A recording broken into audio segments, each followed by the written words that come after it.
Chapter 24. Coming Up for Light.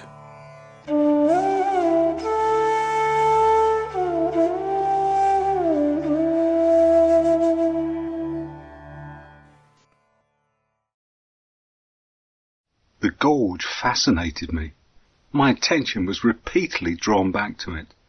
It was the only break in the steep wall of hills rising in front of us, and it seemed a door to a new land, cool and dark, an escape from the heat of the plains. From it issued the big river we walked beside, and into it disappeared our road and its trundling lorries. We were still several miles away, but even so the road had been steadily rising slightly as it mounted the vast delta of gravel and rocks that fanned out from the gorge onto the plain. We had clambered down from the bus to walk to Butwal. It seemed only right to traverse those last 6 kilometres of the Ganges plain on foot. It was now late afternoon, and Butwal was just ahead, perched on a slight rise at the base of the hill to the side of the gorge. An old town of small streets with a jumble of wood and clay houses. Once Butwal would have been an important staging post on the route to the interior of Nepal. That was when everything was carried in and out by porters. They would have started from Butwal, but these days the lorries bypassed it, thundering into the mountains on the new road. Directions led us to the Vihara, an old 2-storey house with outside stairs and a big wooden veranda overlooking a stone-flagged courtyard. This proved to be the residence of 3 monastics, 2 nuns dressed in light pink, and an old monk who were surprised by our arrival, but very welcoming. They produced tea, found us somewhere to stay, and insisted that we couldn't leave the next morning as we had intended, as we would have to have our meal there. So we stayed 2 nights in Butwal. Ajahn Sucitto spent the next day resting. He still felt depleted, while I climbed the hill behind the town.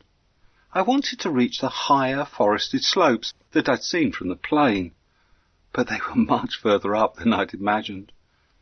After 2 hours of toiling back and forth on a trail that zigzagged up the steep hill face, I had to settle for the shade of the first decent-sized tree I came to, and a wonderful view out over the plain.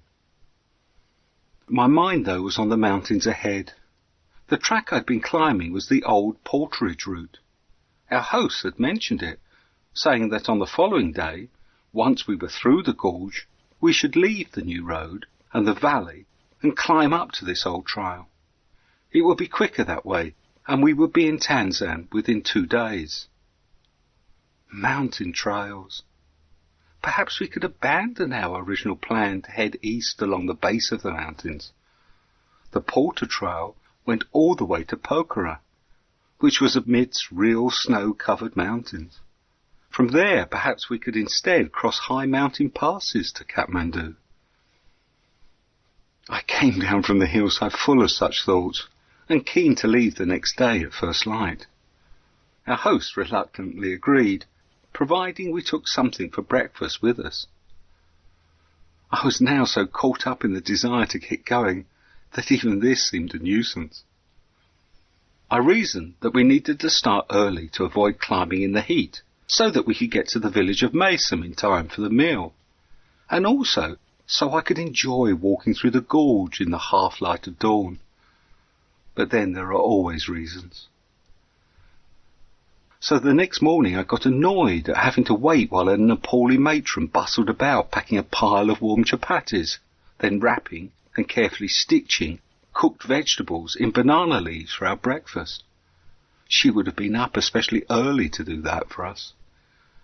Then I snorted inside at the cup of tea we had to have with our hosts, the kind old monk and his brother who had come by to meet us, plus the pink nuns and a young translator who had been such help.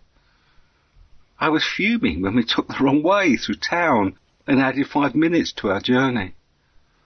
By the time we got to the gorge, which I had been so looking forward to, I was in absolutely no state to enjoy it. Instead, I was filled with complaints. The sun is nearly up. It's no longer as dark in the gorge as I'd hoped. It will be hot when we start to climb. Ajahn Sucitto should have realised. But the gorge was as spectacular as I'd hoped. Only just wide enough for the big river that tumbled through it.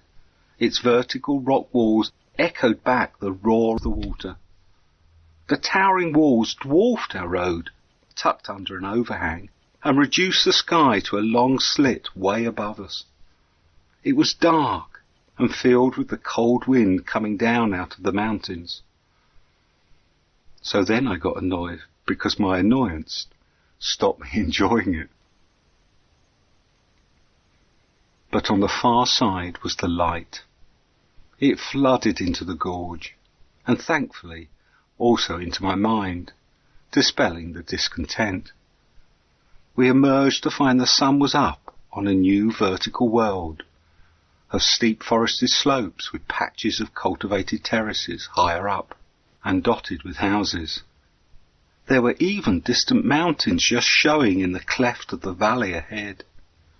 Before us, once we had got our eyes back down to look, was the small village of Doban, squeezed between the river and the steep valley sides. Over a bridge and away from the main road we turned, crossing to a few flat fields on a piece of land created by a slight loop of the river.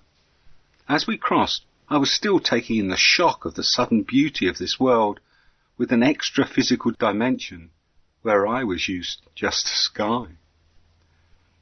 The path skirted the fields, disappeared behind a rock overhang, and then abruptly started to climb a valley so steep that the stream descended it by means of a nearly continuous waterfall.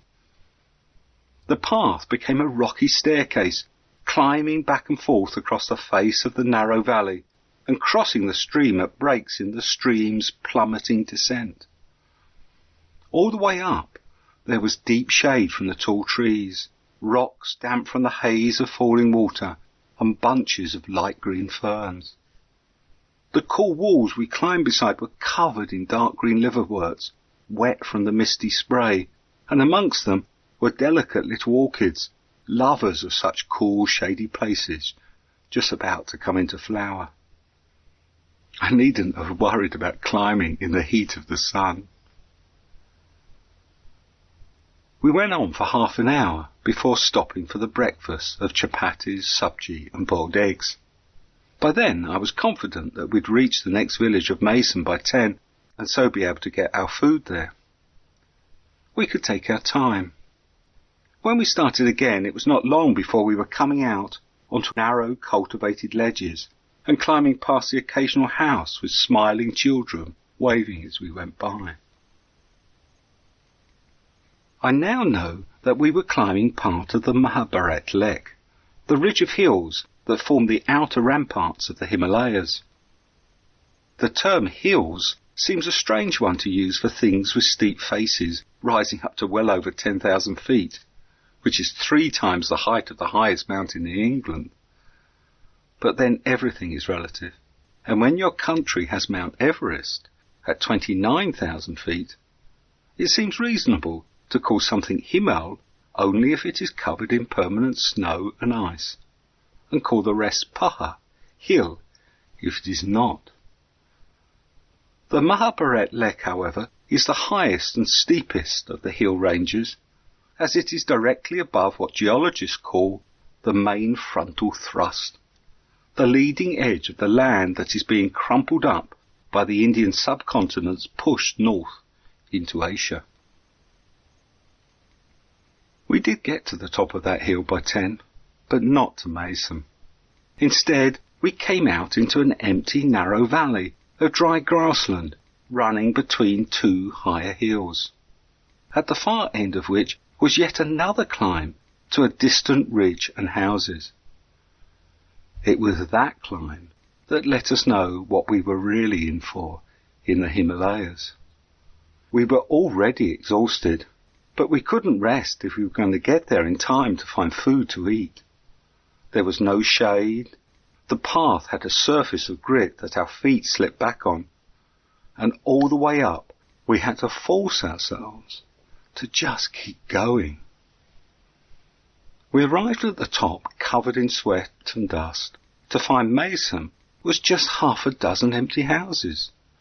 There was one shop, which was hardly that, just a door into a room with a few shelves of jars and a couple of sacks of grain on the floor. There was no one to be seen. We tried walking on, but we could see no other habitation. Then a young man passing confirmed that we had passed through Maysom and that there was nowhere we were likely to get cooked food.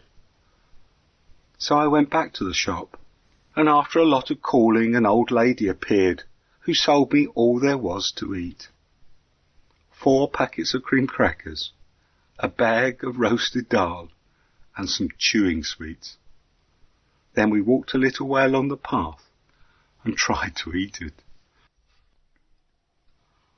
When I was in my teens, a friend of mine would bet people at parties that they couldn't eat a whole packet of cream crackers without taking a drink. That day, I found out why. We sat under a tree by the path, stoically munching, our mouths gumming up with the crackers and dry roasted dal. We went through 2 bottles of water trying to swallow them. It was a pretty dire meal. At least our view to the north was spectacular. Beyond the breaking crests of a vast sea of ridges was a distant magical land of high mountains. We couldn't see their snowy peaks, which were nestled in clouds, but we could see that they spanned the whole horizon. Between us and them the foothills were laid out like a giant maze. Ridge after ridge lay before us in waves, with only the occasional gap in each. Nepal's rivers would once have run due south from the high mountains, but have been diverted by each of these ridges as they rose up, forcing them to run east or to run west, then turn south to break through the ridge in a gorge. That is why, despite the long climb, it had been quicker for us to walk this way than to follow the new road beside the river. The ridges of the middle land of Nepal are older and lower than the Mahabharat Lake, and it's amongst them that the Nepalese civilization developed. From where we sat, we could just make out a collection of houses that must be the top end of Tanzan, on the side of a ridge further to the north. We would be there in time for the meal the next day. The descent that afternoon was not as steep as the climb had been. The hillside was criss-crossed with narrow paddy fields all the way down. At the bottom, we rejoined the road, having saved ourselves some 20 kilometres of winding valley. We took it easily after that, not that we were up to doing anything else. We bathed in a stream and ambled along enjoying the gentle light at the end of the day, to stop at dusk by the river, where I lit a fire and made tea. As we drank it, we agreed that despite feeling very tired, we were glad to be in the mountains.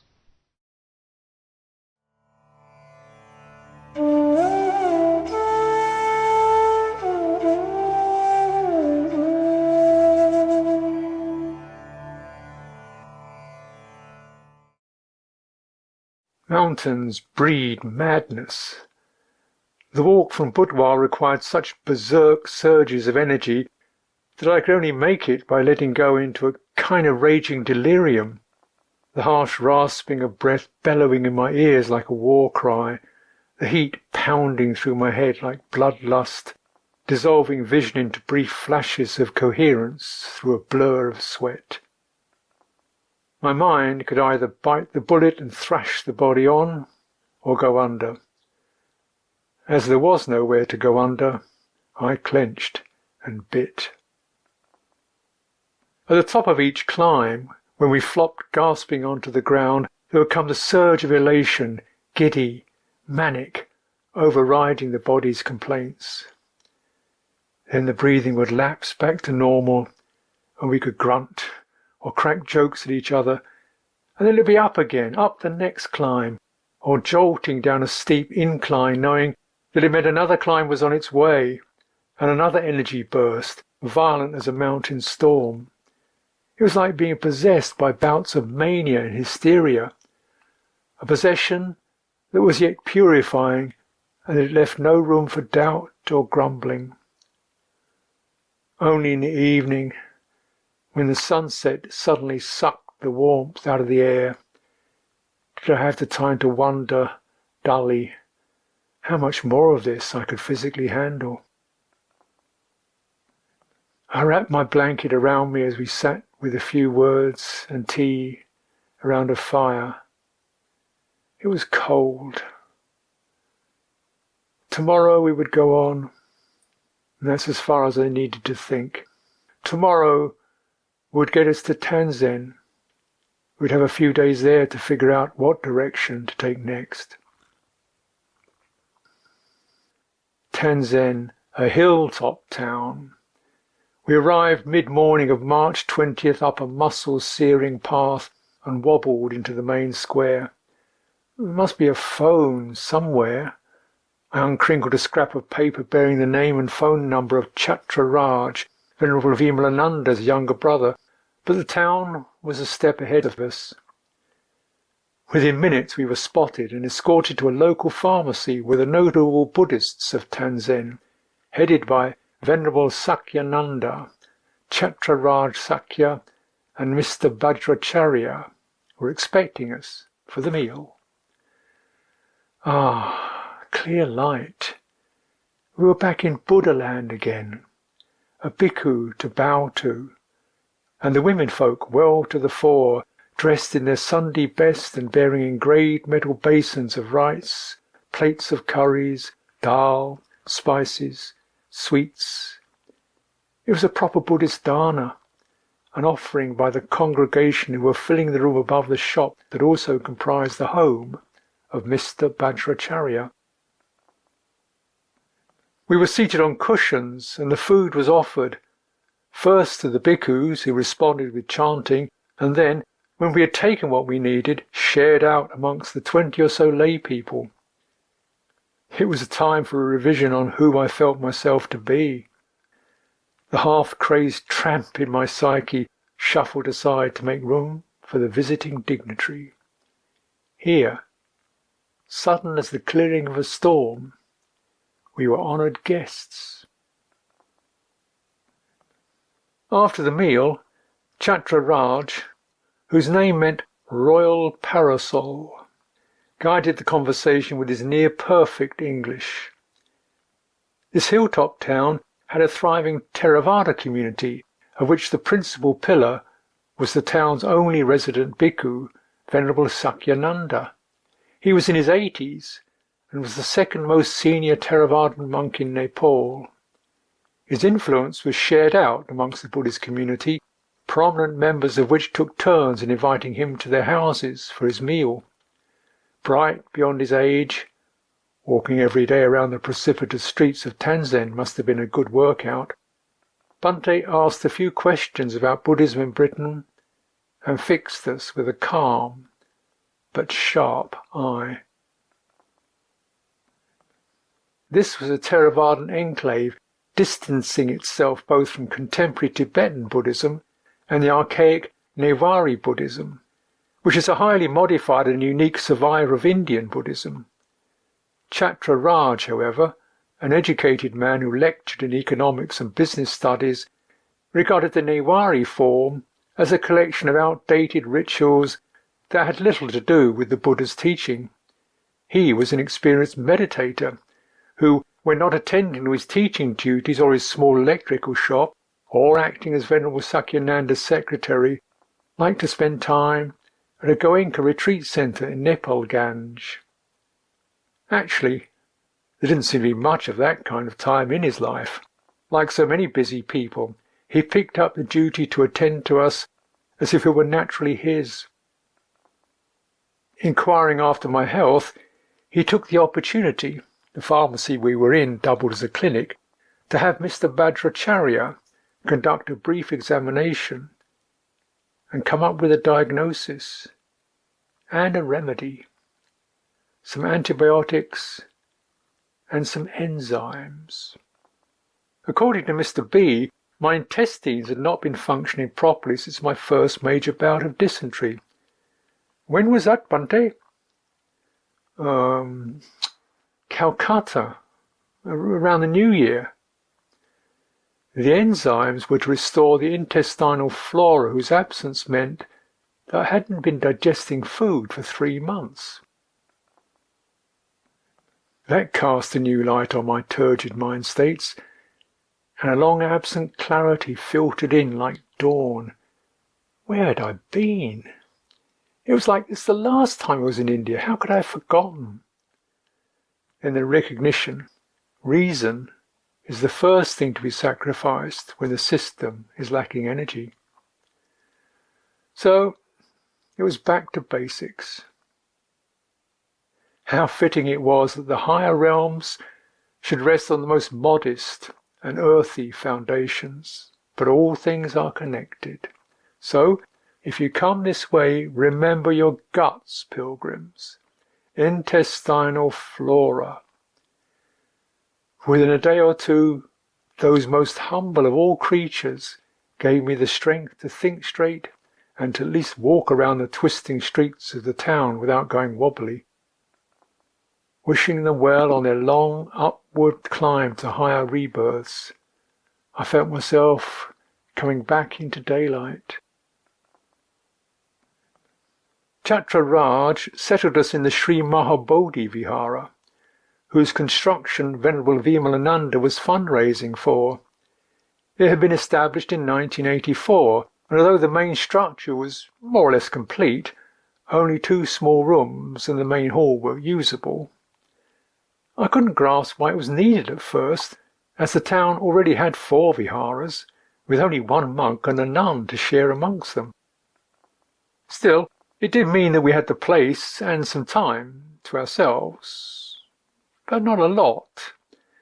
Our arrival had sparked off such interest that Chatra Raj gently inquired if we would be able to give talks to the Buddhist community, and suggested that many people would like to take the opportunity to invite us to their homes for dana breakfast too, if that were possible. Enriched by new internal vegetation, I felt only too happy to consent, and feeling energy trickling back, I even felt interested in walking round the town to check out where we were. We did a tour every day, both on account of going to the dana of the day that Chatra Raj had organised, and in order to see the old town, with its views down the hillsides of terraced paddy fields. The terraces were so narrow, it was like looking at contours on a map. Further to the north were the high mountains, including one of the highest, Annapurna, the goddess of bounty. But the overcast skies prevented us from seeing them. For now, it was enough to take in the human dimension.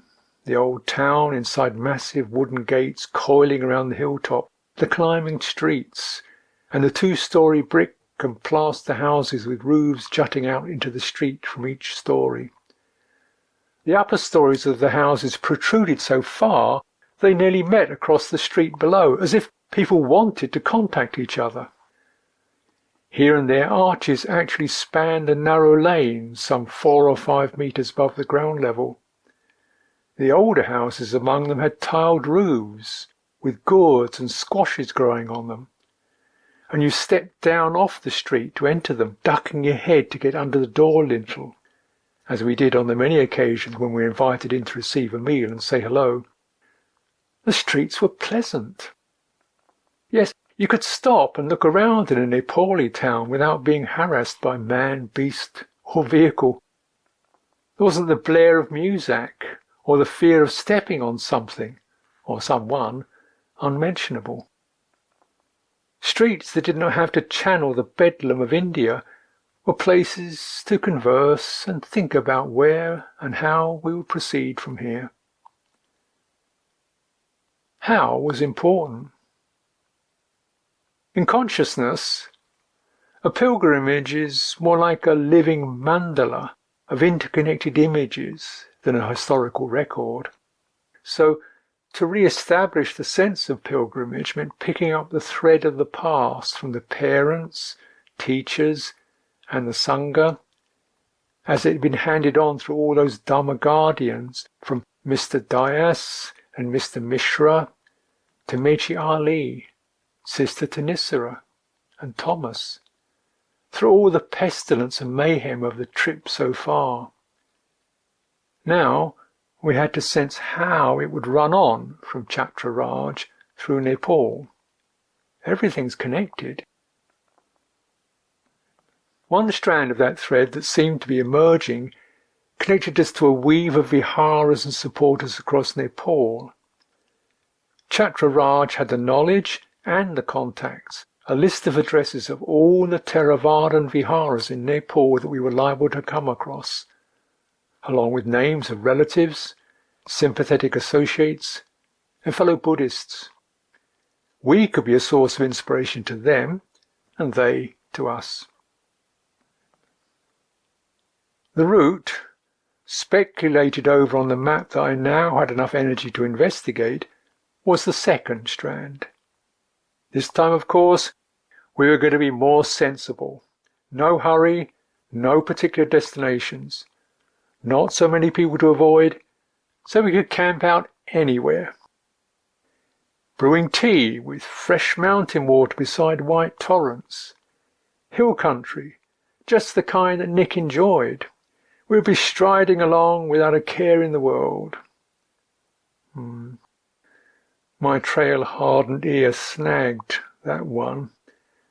With this kind of enthusiasm in the air, I began to take an anxious interest in the maps and the terrain. Was this going to be another bout of being dragged through the fires of purification, this time struggling up crazy mountains? Dialogue with my fellow pilgrim seemed to be a strand that needed some strengthening. And then there were those intestinal flora, guardians of gut knowledge. Their vital contribution was to remind me to stay connected to a certain body, above, beneath, and within all this.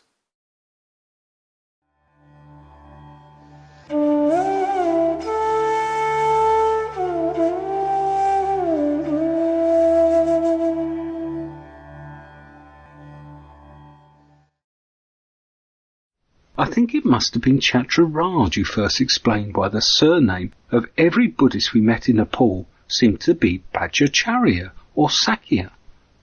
The Bhattacharyas and the Sakyas were Newars, he told us, the people of the Kathmandu Valley, and they were the only two Newar castes that were still Buddhist.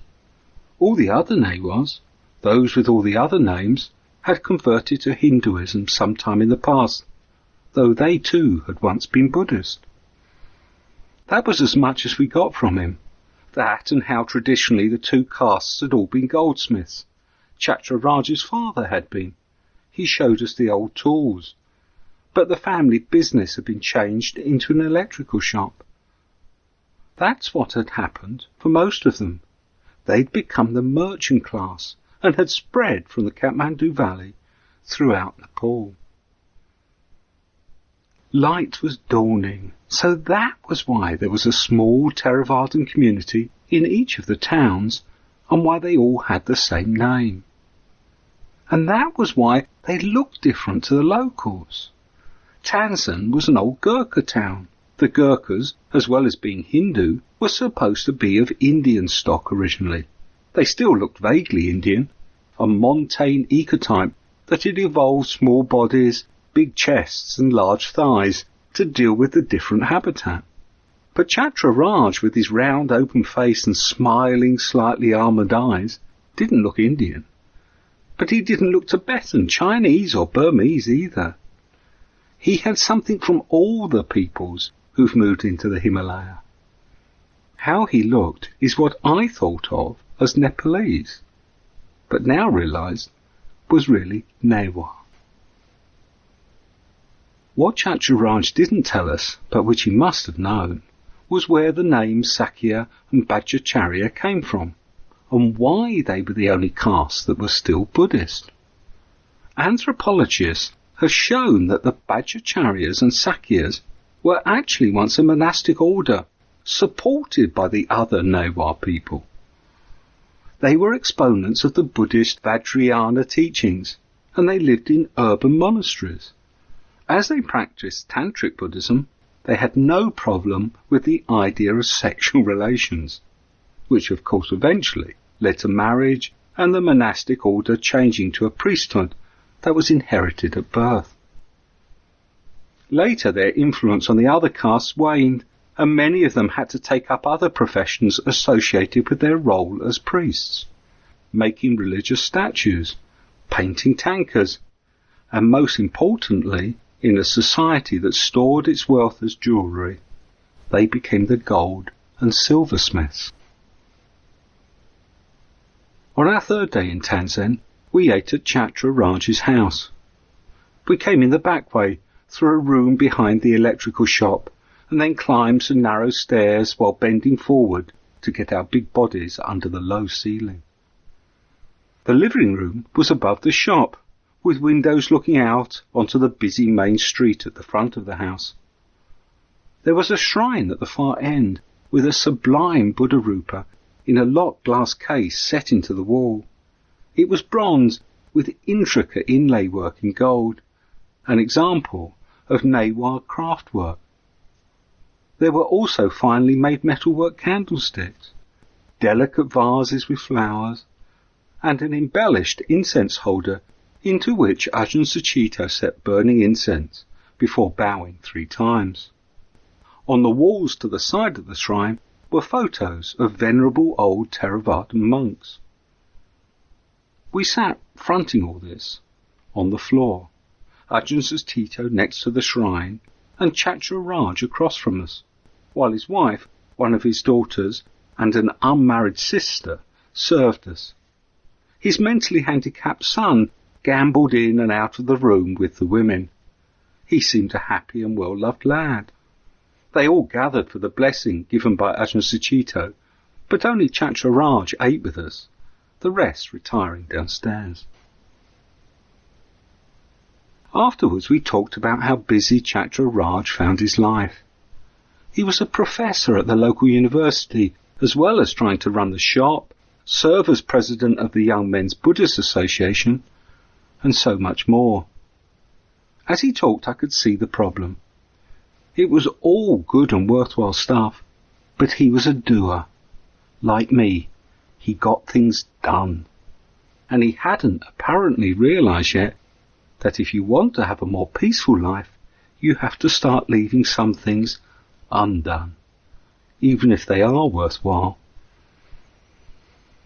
We climbed the long hill behind the town twice while we were there. The first time just the 2 of us, and we did it in one go.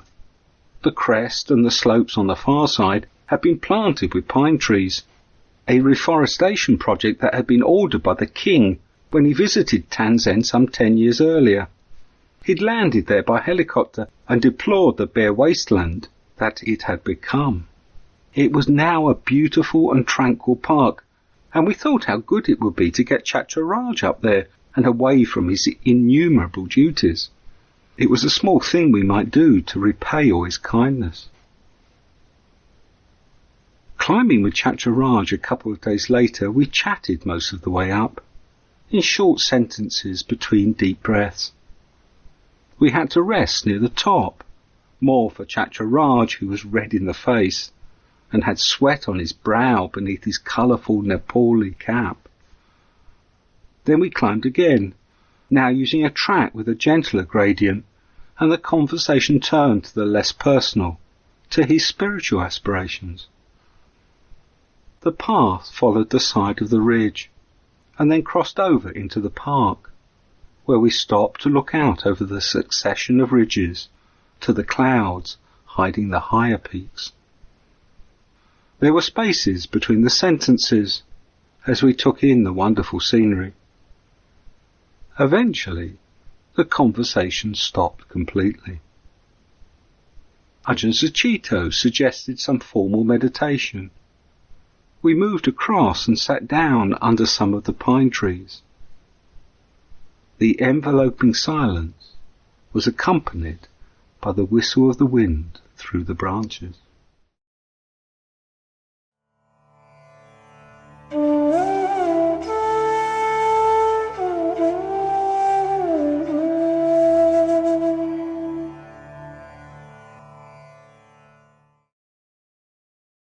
In these towering hills, life felt fresh after the lethargy of the plains.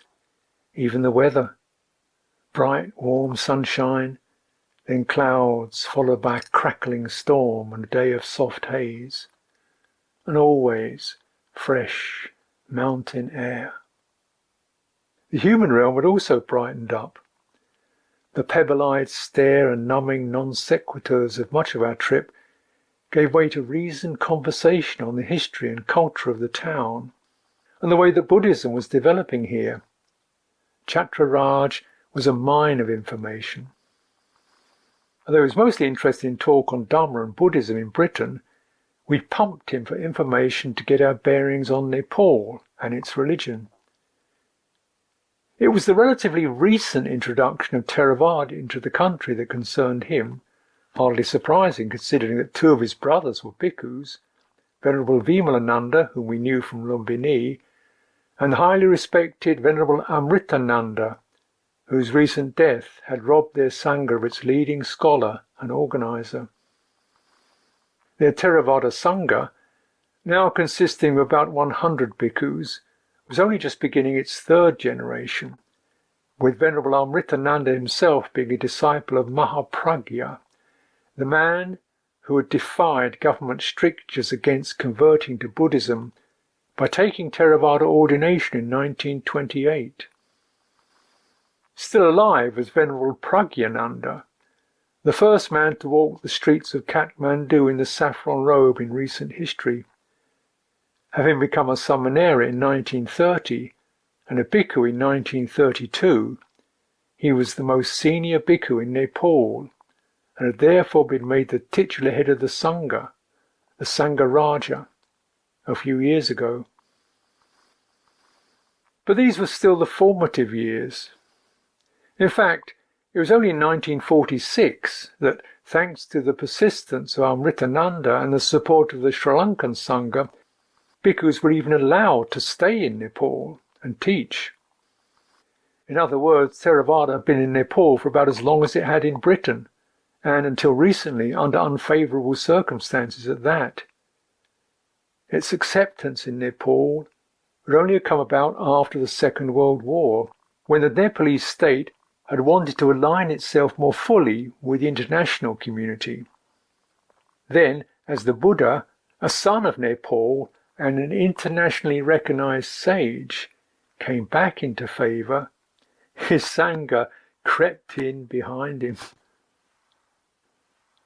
So Chatraraj's interests moved forward into the modern world, even as mine moved back into the roots of Buddhism in his country. As with all roots, eventually it goes back to legend.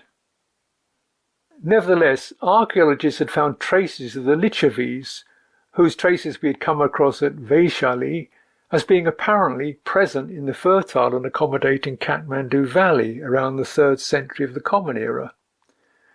The route they moved in on, up the Gandak, must have been the main gateway for all the subsequent developments of Buddhism to flow from Nalanda and the other academies into the valley, until the Turkic invasion slammed the gate shut at the end of the 12th century. After that, the Newars gradually and progressively adapted, with further waves of Indian immigrants, to religious customs that were derived from Hindu culture. Over the centuries, its monastic Sangha metamorphosed into a hereditary neo-Brahminical and non-celibate priesthood of 2 grades. The Bhadracharyas, who were masters of the Vajrayana tantric practices, and the Sakyas, or Sakya bhikshus, who were of a lower initiation.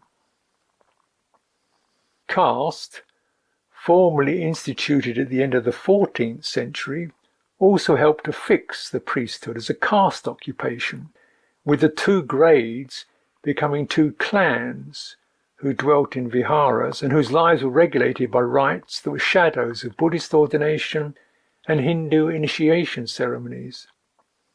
And the viharas themselves then accrued to the association, or guha, of that extended family. Vajrayana, with its extensive symbolism and its pantheon of Buddhas, bodhisattvas and deities, easily absorbed images from Hinduism, and the Newari religion evolved into a Buddhist-Hindu hybrid. It reveres the great Hindu gods and tantric deities, the Buddha as an avatar of Vishnu, and Brahma, Vishnu and Shiva as manifestations of the primal Buddha essence, the Adi Buddha. So rituals and mantras and pujas have mixed together in the valley to form a Buddhism that caters to the same urge for blessing and purification as Puranic Hinduism does in India. Things went a different way in the high mountains. Animist gods and demons negotiated by shamans would have been the norm until the end of the 8th century. The old religion known as Bon provided the refuge here as it did in Tibet through magic and sacrifice. Buddhism came to the mountains by means of the tantric masters, principally Guru Padmasambhava. But the connection was two-way. And Nepali will point out that 150 years before Guru Padmasambhava, Buddhism had been introduced into Tibet by Bhrikuti, a princess from the Kathmandu Valley. She was married to King Songtsen Gampo and later deified as Green Tara, the most popular goddess of Buddhist Tantra. So in the mountains, the predominant form of Buddhism is Tibetan. The Tibetan diaspora since 1950 has added to the effect. So therefore we have Newari Buddhism, Tibetan Buddhism, and Theravada Buddhism, and a tradition of viharas supported by separate associations. This was why there were 4, coming on 5, viharas in Tanzania. I was delighting in all these historical threads, but Chatraraj had little to say on the matter. He was moving forwards, whereas I was eager to get a sense for the various elements in the Nepalese tradition. In terms of our pilgrimage, forwards, or the exact route, was a matter of some debate. Obviously we're going to Kathmandu. The valley has always been the heart of the kingdom, the site of Swayambhunath, the hilltop shrine to the Adi Buddha, and most of the Theravadan viharas were in various towns in the valley. However, there was a good deal of debate and haggling. The locals thought that going via the road would be more suitable. A walk through the high mountains would be difficult. Nick didn't want roads and was attracted to a mountain walk. I dig my heels in at the prospect of another difficult slog, and we both complained about having to follow and always accommodate the other one's wishes. Occasionally, Chatraraj, visiting with a friend or two, would add some non-aligned viewpoints to the debate.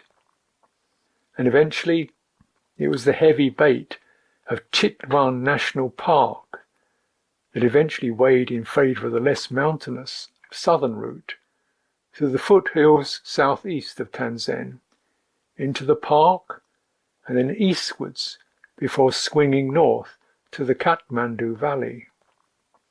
It'll probably take us 10 days, leaving us time to dawdle in the Kathmandu Valley and then visit some pleasant mountain scenery as a kind of holiday with which to round off our trip. By the 5th day, that was decided. Our last day in Tanzania, March 24th, was the grand finale, an alms round through the town culminating in the Mahachetya Vihara, where we would have a farewell dana and then head out over the hills. It was stupendous. I had borrowed a larger alms bowl for the occasion, as I expected there'd be more food given than I could fit in my own bowl, but it really made little difference. The bowl was full within minutes, with uncooked rice, dry food, and bags and packets of biscuits. I had to empty it into a shopping basket that an accompanying lad was carrying. It seemed like most of the population of the town was lining the main street up to the vihara. By the time I had staggered for refuge to the images of the 5 dhyani Buddhas in the vihara's forecourt, 5 lads were struggling behind me with overloaded shopping baskets. Chaturaj explained that there were few villages on the way, and people had wanted to make sure we had enough food for the journey. The congregation who joined us at the vihara were a little surprised that we wouldn't be carrying the food with us, or the dinky little oiled cloth umbrella that the resident nun presented me with. We left them all at the vihara after the meal and my farewell Dhamma talk. You can only travel light in the mountains. Not that these were even the high mountains yet. Tanzan was only about 1,300 meters up. The valleys were plunging below us, but the real peaks were still hidden in the overcast sky when we set out. Chaturaj and 3 men accompanied us out of the town, still suggesting that we go by the road, until we bid them farewell and followed the ridge trail going southeast to Chittipani and Aruncola. It was after an hour's walking that the peaks made their appearance, at first hazily through a shower of rain, floating high in the sky, seemingly unconnected to the planet, like gods, beyond the human dimension. We scurried on as the drops grew heavier. Then, as the sky began flinging cloudfuls of hail that ricocheted around our feet, we ducked into a shelter that loomed up in the gloom. It was a simple farmhouse. Surely the owner wouldn't mind. He was in a corner and seemed hardly surprised to see us. I tried some Hindi and some Nepali phrases that Chaturaj had given me, then noticed his wide staring eyes. Whatever words were tumbling out of his lips were not in a language that I could understand. He was obviously mentally abnormal. Here, such a person was still looked after as one of the family, maybe even considered to be a holy fool. And if he could have explained, what would his absent relatives have made of his tale of 2 giants who came with the hail, but some message from above? But he wasn't that interested in us. His unfocused stare reached out of the simple aperture that served as a window and into the sky. And then, almost in response, the Himalayas appeared in splendor, dazzling, bright as the sky cleared, parading impossibly high above the earth. To look up at them from the ridge top bent the neck back as far as the plummeting valleys bent it down.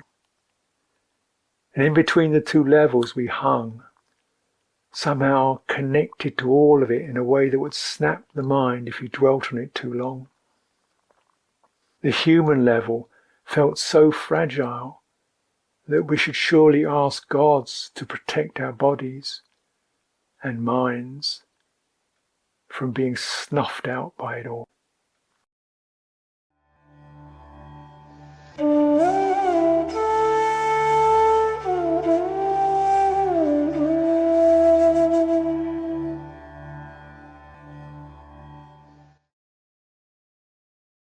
After 4 months of walking across a flat plain, it's understandable that it took a while to take full account of the vertical dimension when planning our route in Nepal. Despite our new map being covered with contoured brown lines, which made it look like the artwork on a banknote, and people in Tan Son feeling it would be difficult to walk direct from there to Chitwan, I reckon we could do it, and it would take us 3 days at most. At first our route followed one of the east-west ridges on a track made for jeeps, although we only passed one jeep. It was easy going, first on one side of the ridge, with views north to the mountains, now again covered in clouds, and then, after we had dropped to a cleft in the ridge, where the lorries toiled up and over on the main road to Pokhara, we made our way along the other side, looking south, and down to the small flat sea of green paddy in the valley bottom. The track weaved in and out, following the contour of the ridge. Most of the ridge's side was bare, stony scrubland, with the occasional small patch of paddy terraces in any slight notched valleys. We spent the night in a schoolhouse in Chidipani, a small hamlet set in another cleft, where our track climbed up and over the ridge again. We got permission from the caretaker to lay our sleeping mats between the rows of desks. It seemed a good idea after the storm. From there we headed south on a secondary ridge that led to Hami. It was after Hami that we found out why we'd passed only one jeep, and why most people were on foot, and the goods were being carried by porters in long woven baskets hung across their foreheads. The track changed to a path, and then suddenly plummeted down the side of the steep valley, and once it had reached the distant bottom, climbed the opposite side. We spent most of the day toiling down, and then up, to find ourselves little more than an arrow's flight from where we'd started. Then we went round the side of the hill to find we had to do it all over again. We gave up at the bottom of the next valley and stayed there, spending the night on the only 2 square metres of flat ground we could find. We were coming back into the Mahabharat Lek, where the ridges are higher and where the rivers so close to escaping onto the plain have cut lower. That is why this is one of the last parts of Nepal to have been cleared for cultivation. It is all near vertical slopes, and why the village of Badrapur, which we climbed up to on the 3rd day, was the last settlement shown on my map. As we left the village, already starting to go down again, we were called over by a man to a large house with walls of packed red clay between wooden uprights and crosspieces. We joined him on his veranda, looking out over the valley, well below us. Maize cobs hung from the rafters to dry. There were hollowed logs filled with seeds, wooden seats, and a floor of big planks with gaps between them and a sight of the earth beneath. It all had a feeling of plenty, in a simple rustic way. A water buffalo munched in a thatched byre beneath us. A kitchen garden bloomed with young vegetables. Chickens pecked for grubs, and further below, terraced paddy fields spread across the slope. Our host had grey hair, a simple sarong and shirt, and a calm, scented air about him. He had no English, but some youths came by who'd learnt enough at school to ask the usual questions about where we were going, and then, when that was over, to translate some that we had for him. In reply to something I asked, he told us how poor he was, and how poor Nepal was. I have no money to buy anything. All I have is a radio and a watch. He showed us the watch on his wrist, and the radio in pride of place on its own shelf on the wall of the veranda. I tried pointing to the house, the land, the chickens, and the water buffalo. Ah, we used to think we had everything, but now we know we are poor. I did try telling him that they had things of much greater value, but when you haven't got the car, the television, and the iPod, and only have the fantasy, it's hard to see that. Later, after we'd been offered an excellent and wholesome meal, rice, dal, several vegetable dish, one with mustard, ghee and whey, it's not often that Ajahn Sucitto's little red diary lists the dishes, brought to us by his wife, 8 simple rings in rim of ears, more ornate ones in lobe, we asked the way. The youth said the route was difficult, that it was on small paths and involved a lot of climbing. But can't we follow the river? Both Tamaspur, the place we were heading, and Aruncola, the place near to it that we had been told to ask for, were on the river Arung, and according to my maps, the Arung was just below us. They said we could, but that it would be better to follow the path. We did try, but the path seemed to be heading away from where we wanted to go, and I could see the river down below, and even some fields beside it. We were fed up with the paths and all the climbing they involved. Surely following the river would be less work. So we gave in and scrambled down the slope, following the faintest of trails, picking our way down rocky outcrops and hanging onto trees as we passed. It was far further than I'd imagined, and it took a fair part of the afternoon to get down there.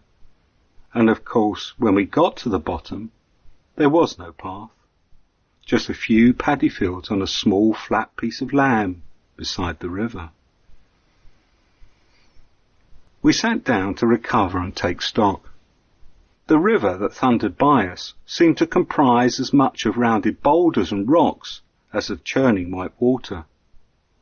The rocks were all manner of hues, glistening in the sun from the white spray, orange, grey, crimson and cream sedimentary rocks, blue-grey and light-grey conglomerates with bands and speckles or spots, all rolled there by the river from their respective geological outcrops further into the mountains.